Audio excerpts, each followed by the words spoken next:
Hermanos, el sumo sacerdote, que es la garantía de la nueva alianza, como nos dice la carta a los Hebreos, no es que Dios se retracta, sino que en Jesús, esta larga cita de Jeremías que encontramos en la carta a los Hebreos, nos habla precisamente de la nueva alianza, un sacrificio que de una vez por todas purifica a la humanidad y nos reconcilia con Dios. Y el sumo sacerdote, Cristo, que se ganó el lugar por la obediencia, por el sufrimiento, cuando nos hace partícipes de ese sacrificio que nosotros celebramos, pero que no lo repetimos, sino que misteriosamente, por la fuerza del sacramento, nos hacemos presente en ese instante salvador, es la garantía de la alianza no esculpida sobre rocas, sino esculpida en nuestro corazón. El culto no tiene que ser externo y ritual, sino tiene que ser un culto interior, un culto en espíritu y en verdad. Y esa es la nueva alianza. Y por eso este sacerdote es compasivo, se hace uno como nosotros y camina como nosotros. Es muy aleccionador el texto del Evangelio de hoy, de San Marcos, en el capítulo 3, donde Jesús constituye a los 12, ese grupo de discípulos es llamado por Jesús. Jesús sube a la montaña y llamó a su lado a los que él quiso. Esto es interesante, llamó a los que quiso, no como una reafirmación de su yo o de su autoridad. Yo soy yo no hago esto, yo me realizo, yo tengo estos principios. No, Jesús llamó a los que quiso. ¿Qué quiere decir? Una cosa mucho más fácil y sencilla. No es expresión de autoafirmación, no es expresión de autoridad, es expresión de gratuidad. Llamó a los que quiso. No importa la condición del que llamó, porque en el grupo hay de todo. Tenemos a Pedro, el primero, que lo entregó, y tenemos al último, Judas Iscariote, el mismo que lo entregó. Pedro lo negó y Judas lo entregó. Así comienza la lista, con uno que niega y con otro que entrega. Y no pasa nada, porque la obra es de Dios. Dios no nos llama. Es un poco la oración de Santa Inés, que hace referencia a una de las lecturas de su misa propia, que en las comunidades nuestras no se encuentra lo mejor, sino que Dios elige a lo pequeño para confundir a lo que es fuerte.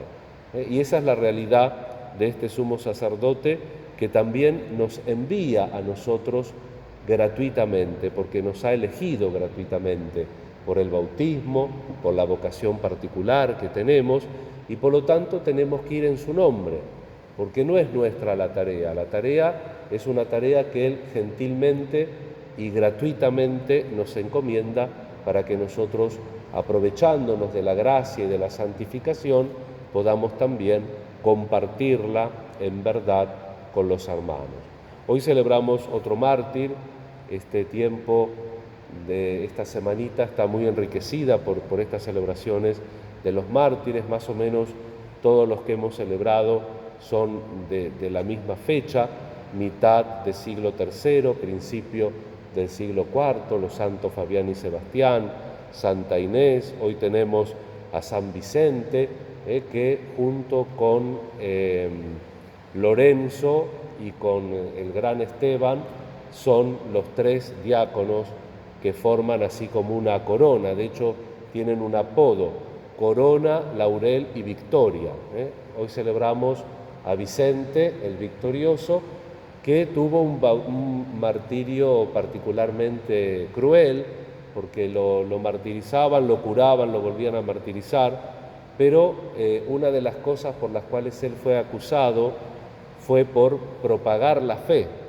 Tenía que propagar la fe porque tenía que predicar. ¿Por qué tenía que predicar? Él nació en Huesca, pero era diácono de la iglesia de Zaragoza, el gran obispo San Valero. El obispo San Valero tenía un problema de voz y no podía predicar, así que predicaba el obispo, iba a todos lados, pero el que predicaba era Vicente. Por eso fue denunciado de predicar la fe de los cristianos, que era lo que estaba prohibido por el edicto.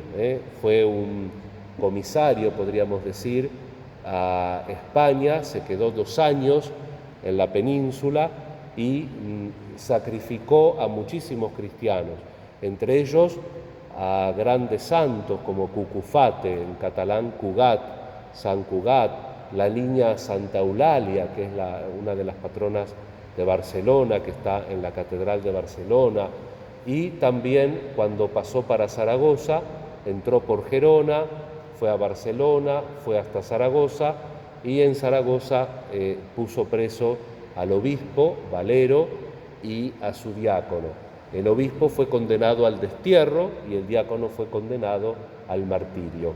Estuvo sepultado cerca de las murallas de Valencia, por eso es muy invocado en Valencia, y el Jaume I, el rey, lo nombra protector, patrono de Valencia, cuando rescata Valencia de los musulmanes.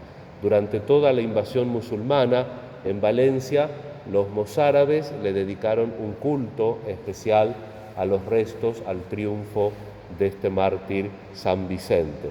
Luego la reliquia es trasladada a Portugal y por eso también San Vicente es patrono de Portugal. Hay un brazo de él que también dice la tradición que fue trasladado milagrosamente en la Catedral de Braga, en Portugal, y en la Catedral de Valencia. Vamos a pedir la intercesión de los santos que nos dan enseñanza de coraje y de valentía, pero antes ese coraje y esa valentía se traducen en la forma en que ellos atienden a la gente, como por ejemplo el otro día contábamos de Sebastián, ¿no? Que como un gran soldado en un lugar muy importante se dedicaba a la atención, al consuelo.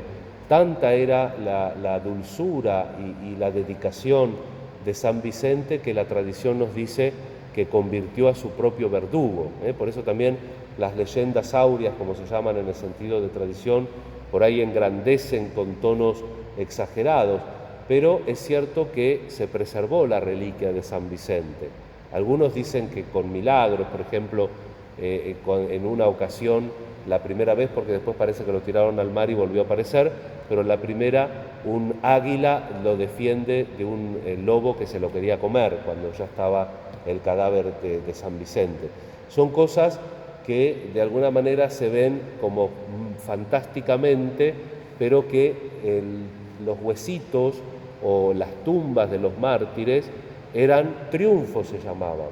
Era el triunfo de la fe, se vivía la victoria de eso. Y entonces todos los cristianos de ese momento, de los primeros siglos, tenían como una gracia muy especial poder tocar o estar cerca de la tumba de cualquier mártir que hubiera ofrecido la vida por Cristo. Por eso es el inicio de las peregrinaciones, por eso el lugar de San Pedro se pudo determinar precisamente por las notitas que dejaban la gente, y en un lugar muy humilde del cementerio que había donde hoy está la Basílica de San Pedro, habían así, la gente que no tenía plata, sobre la tumba hacía como un techito de tejas, y entonces descubrieron los arqueólogos que había una tumba y alrededor un montón que se apilaban.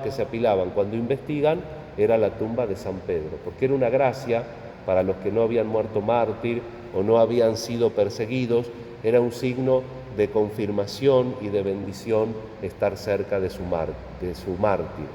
Pero hay que erradicar la idea total de que a los primeros cristianos les gustaba sufrir. No les gustaban sufrir, se socorrían mutuamente, no tenían un cartel que buscaban el martirio, sino que cuando ya no quedaba otra cosa, ofrecían su vida gozosamente por Jesús. Entonces, cuando nosotros celebramos a un mártir, no celebramos a alguien que le gusta sufrir, sino que celebramos a alguien que por amor no se saca el sufrimiento de encima, aún a riesgo de su propia integridad. Que estos 3 días nos ayuden a reflexionar y a nosotros también, desde la humildad y desde lo cotidiano de nuestra vida, a ser testigos de Jesús. Si no fuera en este grado de heroísmo de los que hemos celebrado, al menos con lo que la liturgia de las horas nos invita a reflexionar en el oficio de los mártires, en ese himno tan conocido. martirio es el dolor de cada día, si en Cristo y con amor es ofrecido. Vamos a ofrecerle al Señor siempre nuestra vida con confianza y con alegría. Que así sea.